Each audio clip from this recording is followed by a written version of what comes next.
First of all, no doubt that it is very timely that the International Year of Family Farming is in 2014.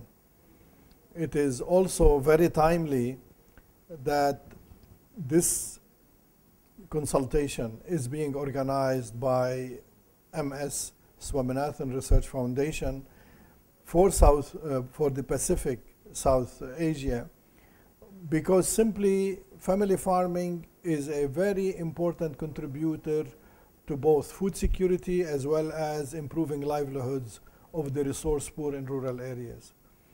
And I have no doubt that when we know very well that 80% of the food production comes from small farmers, but even within these small farmers, probably 50 to 60%, if not more, are really coming from family farms. And therefore, the empowerment of family farming from the environmental, social, and economic sustainability point of view become very, very important. And this year, the International Year of Family Farming, will bring more visibility to the family farming, which is usually neglected and marginalized. The highlight of the conference is that there's a great recognition among all involved, from everywhere from the technical to the political level.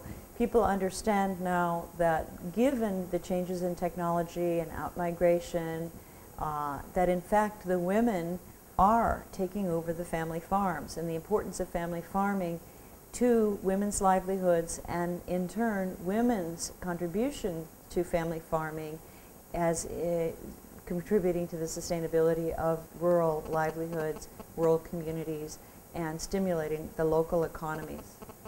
The relevance of the conference is this is the International Year of the Family Farm, and this is doubly relevant for us because we at the University of Alberta and the Faculty of Agricultural Life Environmental Sciences have been working with you and other members of the MSSRF team on alleviating poverty and malnutrition. And as you know, most of the sites that we are working with are small family farms, and so the conference is very relevant in terms of how you can make family farms more profitable. How do you sustain family farms in the long run? How do you eliminate chronic hunger and nutritional insufficiencies? So in many, many ways, they are very relevant. There are two very important campaigns and initiatives that are underway in the world. There's the Zero Hunger Challenge campaign, which was launched by the UN Secretary General at the Rio +20 conference. And then there's the whole negotiation process underway to define a new global social compact, a framework that will replace the Millennium Development Goals when they expire next year. In both of these processes, the role of the small family farming sector is key. You can't end hunger and you can't end malnutrition if the small family farming sector doesn't increase its productivity. You can't. It's crucial for that. Likewise, the new Global Social Compact has an important element, a huge element that focuses on ending hunger and ending malnutrition and promoting sustainable agricultural development. Again, the small family farming sector is crucial to that. So you can see in these two processes, the Zero Hunger campaign and in the new Global Social Contract, small family farming sits right at the center of both of those. This consultation in bringing together representatives from the entire region to discuss this is going to have a disproportionate influence on both of these global initiatives and global campaigns. It's a crucially important consultation, and our expectation is that at the end of the 4 days, there will be concrete suggestions and concrete recommendations that will feed into both of these. Well, if you think about the challenges here in India, the foundation was a key driver behind the Right to Food, the act that was introduced and passed by the legislature a year ago. And now it's the implementation of that act and ensuring that this piece of legislation can really serve as a catalyst for change in this country, Because the reality is the 842 million people who are food insecure in the world and the 165 million children who are chronically malnourished, if we're to get to zero, getting to zero here in India is a priority. It is not just a good to do, it is a must do. And so ensuring that you can use the full weight of this institution to ensure the effective implementation of that legislation across the entire country will provide a significant benefit to the entire global community. But what's been great about this institute that the world will depend on as we go forward is continuing to lead as a voice in the work that is required for us to meet all of the tenets of the Zero Hunger Challenge that we all continue to address. We talk about it, but how do we ensure that we continue to build the public will for the work that is necessary to achieve this goal?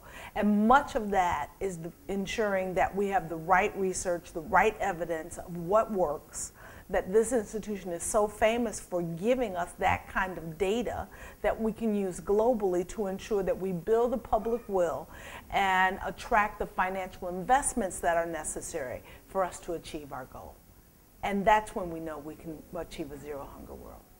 Most of farmers in Southeast Asia, especially in Indonesia, I think it's most than 80% are family farms.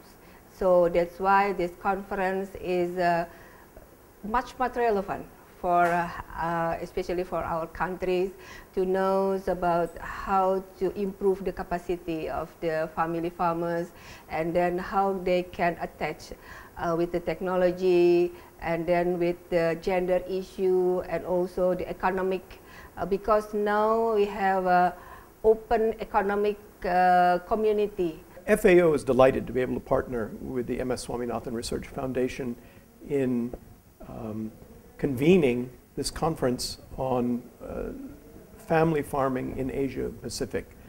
This is the 2014 is the United Nations General Assembly year of family farming, and this is a year that is not about a specific commodity.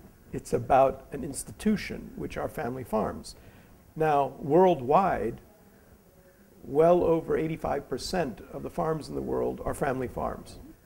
So, vast majority of farmers in the world are family farmers.